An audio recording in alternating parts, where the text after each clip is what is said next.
Lefty Gunplay. I think it's just Lefty now.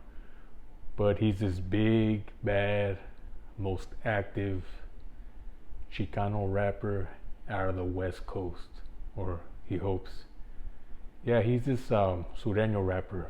He actually, I think in one of his vlogs, they show him in this trailer park. That was his hood with all these little like, how they all are.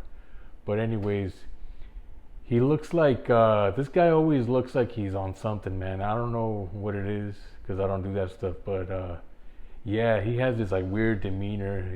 His voice is kind of like fruity in a way. He's like a flamer. Like I can't even do his impersonation because that would be like humiliating.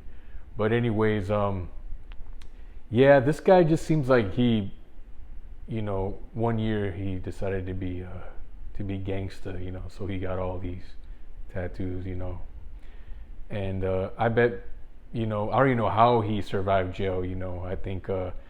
I think when he was in jail, he just kind of like, he thought he had a role with the Sureños, and that's how he became who he is. Oh, it makes sense now.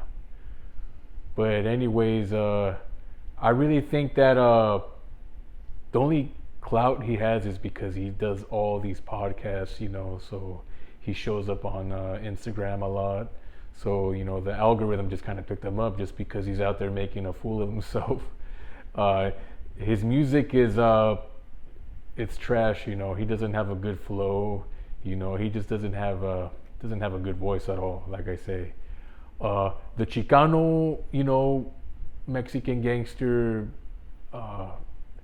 the whole pool is pretty shallow, It's always the same 10 guys there. One guy, I'm not going to say his name, but, he's been in prison for like 15 years, for catching a case with a minor, to say the least, So it goes to show you how really, really shallow it is, But yeah, this guy is, he ain't hard. He passes out when he gets confronted, His flow is trash. He looks like some kind of dog. I can't think of the name right now, but yeah. And he just looks like he crapped himself always, he's got that face.